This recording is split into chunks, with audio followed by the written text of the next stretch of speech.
2.5 ವರ್ಷ ಆಯಿತು ಈ ಸರ್ಕಾರ ಅಧಿಕಾರಕ್ಕೆ ಬಂದು. ಪ್ರಿಯಾಂಕಾ ಖರ್ಗೆ ಅವರು ಒಂದು ದಿನವೂ ಕೂಡ ತಮ್ಮ ಇಲಾಖೆ ಬಗ್ಗೆ ಮಾತಾಡಿದ್ದೇ ಇಲ್ಲ. ತಾವು ಮಾಡಿದಂಥ ಸಾಧನೆ ಬಗ್ಗೆ ಹೇಳ್ಕೊಂಡಿದ್ದೇ ಇಲ್ಲ. ವರ್ಷದಲ್ಲಿ 100 ಸಾರಿ ಪತ್ರಿಕಾಗೋಷ್ಠಿಯನ್ನು ಕರೀಲಿ ಅಥವಾ ಮಾಧ್ಯಮದವ್ರಿಗೆ ಕೈಗೆ ಸಿಕ್ಕಲಿ,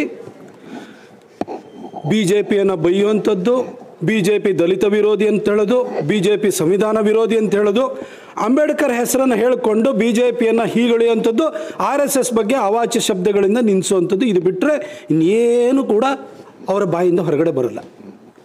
ಈ ರೋಗ, ಈ ವ್ಯಾಧಿ ಪ್ರಿಯಾಂಕಾ ಖರ್ಗೆ, ಆ ಕಲಘಟಗಿಯ ಲಾಡು, ಇನ್ನು ಆ ಚಿಕ್ಕಬಳ್ಳಾಪುರದಲ್ಲಿ ಇನ್ನೊಬ್ಬ ಉಳಿಡ್ತಾ ಇರ್ತಾನೆ ಯಾವಾಗಲೂ, ಇವರಿಂದ ಸದಾ ಬರ್ತಾನೆ ಇರುತ್ತೆ.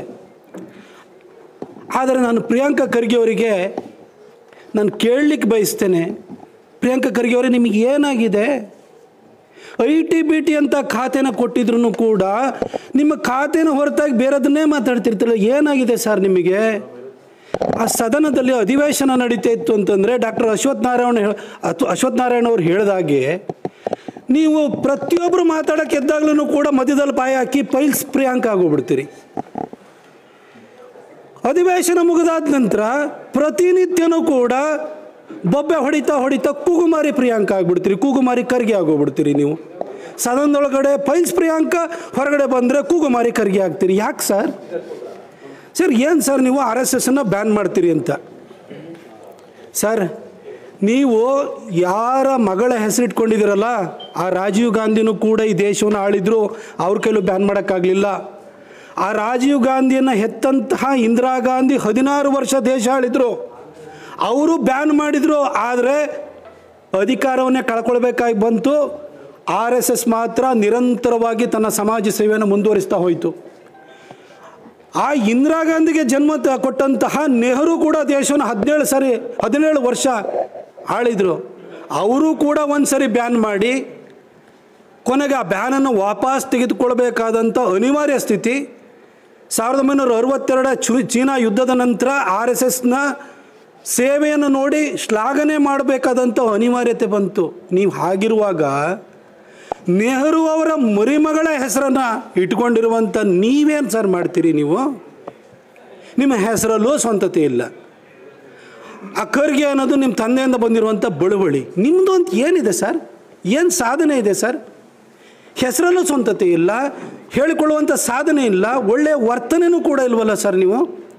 2.5 ವರ್ಷದಿಂದ ನೀವು IT-BT ಸಚಿವರಾಗಿ ಏನು ಮಾಡಿದ್ರಿ ಹೇಳಿ ಸರ್? ಕೇನ್ಸ್ ಟೆಕ್ನಾಲಜಿಯವರು ಮೈಸೂರಿನಲ್ಲಿ ಬಂದು ಸೆಮಿಕಂಡಕ್ಟರ್ ಯೂನಿಟನ್ನು ಮಾಡಬೇಕಿತ್ತು, ಯಾಕೆ ಸರ್ ಹೋದರು? ಕರ್ನಾಟಕದ ಸಾಫ್ಟ್ವೇರ್ ಉತ್ಪನ್ನ ಮತ್ತು ಎಕ್ಸ್ಪೋರ್ಟ್ ಏನಿದೆ ಅದು ಯಾಕಾಗಿ ಹೆಚ್ಚಳ ಆಗ್ತಾ ಇಲ್ಲ? ಯಾಕಾಗಿ ಕಂಪ್ನಿಗಳು ಬೇರೆ ಬೇರೆ ರಾಜ್ಯಗಳಿಗೆ ಹೋಗ್ತಾ ಇದ್ದಾವೆ? ಅಣ್ಣ ಜಗಳ ಒಂದು ಮಾಡಬೇಡಣ್ಣ.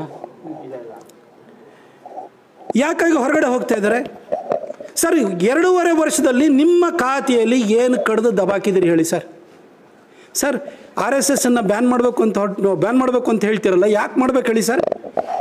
ಒಂದು ವೇಳೆ RSS ಇಲ್ಲದೇ ಇದ್ದಿದ್ದರೆ 1975ರಲ್ಲಿ ಇಂದಿರಾ ಗಾಂಧಿ ಎಮರ್ಜೆನ್ಸಿಯನ್ನು ಹೇರಿ ಸಂವಿಧಾನಕ್ಕೆ 38ರಿಂದ 42ರವರೆಗೂ ತಿದ್ದುಪಡಿಯನ್ನು ತಂದ್ರಲ್ಲ ಸರ್.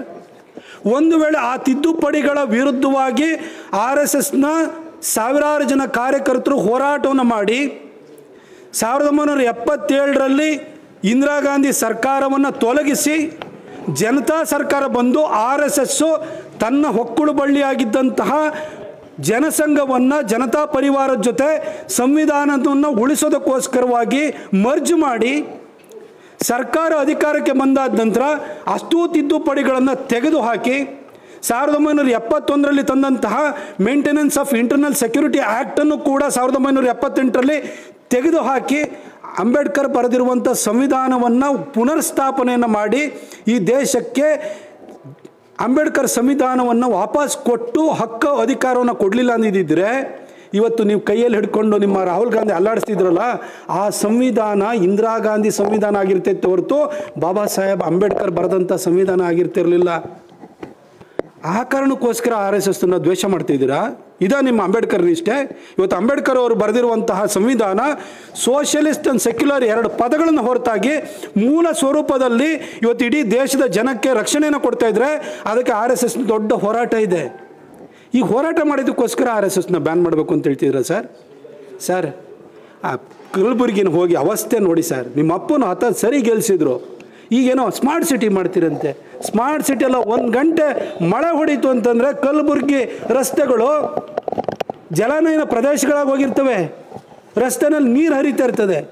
ಏನು ಸರ್ ಮಾಡಿದ್ರಿ? 3 ಸರಿ ಗೆದ್ದಿದ್ದೀರಿ, ಮಂತ್ರಿ ಆಗಿದ್ದೀರಿ. ನಿಮ್ಮಪ್ಪ ಉಮೇಶ್ ಜಾಧವ್ ಇರ್ಬೋದು, ಕಮರುಲ್ಲಾ ಇಸ್ಲಾಂ ಇರ್ಬೋದು, ದೊಡ್ಡ ದೊಡ್ಡ ನಾಯಕರನ್ನೆಲ್ಲ ಬಲಿ ಕೊಟ್ಟು ಅವರ ಮುಖ್ಯಮಂತ್ರಿ ಆಸೆನೂ ಕೂಡ ಬಲಿ ಕೊಟ್ಟು ನಿಮ್ಮನ್ನು ಮಂತ್ರಿ ಮಾಡಿದರು. ನೀವೇನ್ರಿ ಸರ್ ಮಾಡಿದ್ರಿ? ಪ್ರತಿನಿತ್ಯ ಮಾತಾಡ್ತಿರಲ್ಲ ಸರ್. ಬೇರೆ ಏನು ಕೆಲಸ ಇಲ್ವಾ ಸರ್ ನಿಮಗೆ? ನಿಮ್ಮ ಇಲಾಖೆ ಬಗ್ಗೆ ಒಂದಿನ ಮಾತಾಡಿ ಸರ್. ನೀವು ಏನು ಮೋದಿ ಬಗ್ಗೆ, ಮೋದಿ RSS ಒಂದು ದಿನ ಮಾತಾಡ್ತಿರ್ತೀರಿ. ಇನ್ನು ಯಾವ ನಿಮಗೆ ಸ್ವಂತ ಸಾಧನೆ ಹೇಳ್ಕೊಳಕ್ಕೆ ಬೇರೆ ಯಾವ ವಿಚಾರನೇ ಇಲ್ವಾ ಸರ್? ನಿಮ್ಮ ಬಗ್ಗೆ ಪಾಪ ಅನಿಸುತ್ತೆ ನನಗೆ. ದಯವಿಟ್ಟು ನಿಮ್ಮ ಇಲಾಖೆ ಬಗ್ಗೆ ಮಾತಾಡಿ ಸರ್. ಇದೇ ಥರ ದಿನ ಕೂಗುಮಾರಿ ಥರ ನೀವು ಬಬ್ಬೆ ಹೊಡಿತಾ ಇದ್ರೆ ನಿಮ್ಮನ್ನು ಯಾರು ಮುಖ್ಯಮಂತ್ರಿ ಮಾಡಲ್ಲ. ನಿಮ್ಮ ಅಪ್ಪನ್ನೇ ಮುಖ್ಯಮಂತ್ರಿ ಮಾಡಲಿಲ್ಲ ಸರ್ ಕಾಂಗ್ರೆಸ್ಸು, ಇನ್ನು ನಿಮ್ಮನ್ನು ಮಾಡುತ್ತಾ? ಸುಮ್ಮನೆ ಇಂಥನ್ನೆಲ್ಲ ಬಿಟ್ಬಿಡಿ. ನಿಮ್ಮ ವಿದ್ಯಾರ್ಹತೆ ಇದಕ್ಕೆ ಅನುಗುಣವಾಗಿ ಒಂದಷ್ಟು ಮಾತಾಡಿ. ನಿಮ್ಮ ವಿದ್ಯೆಗೆ ಮೀರಿದಂಥ ಖಾತೆಯನ್ನು ಕೊಟ್ಟಿದ್ದಾರೆ. ಆ ಖಾತೆಗೆ ಒಂದು ಸ್ವಲ್ಪ ಸಮಯವನ್ನು ವಿನಿಯೋಗವನ್ನು ಮಾಡಿ ಒಳ್ಳೆ ಕೆಲಸವನ್ನು ಮಾಡಿ ಸರ್.